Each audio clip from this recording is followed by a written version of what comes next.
Vyasa Media Network.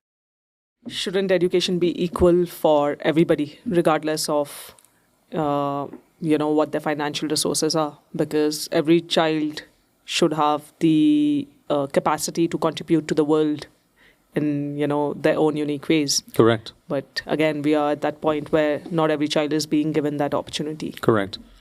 So that is more or less, I think, a larger political question. Right. And I think there are steps being taken by the current education minister. We are seeing so many changes that are happening in Kathmandu metropolitan city. Slowly, I think the other municipalities will also take a note into what's going on and how you cannot expect transformation in a jiffy. I mean, it has to come slowly, gradually. But I'm so happy to see the current scenario that's changing for sure.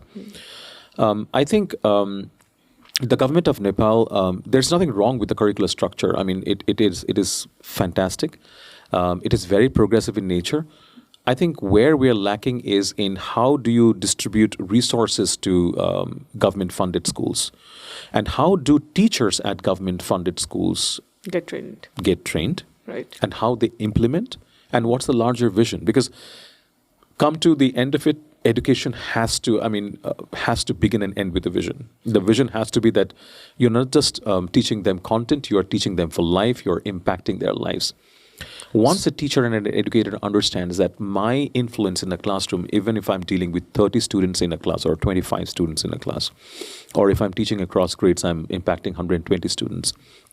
Whatever I say, whatever I do, whatever I wear, as a smile or clothing or my attitude, whatever I'm wearing, affects so many children on a daily basis.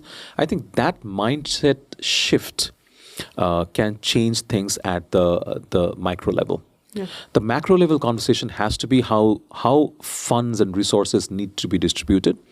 And in a cash-strapped country or a developing country like ours, those are immense, I think, political challenges that need to be overcome to even talk about what you're getting at. Vyasa Media Network.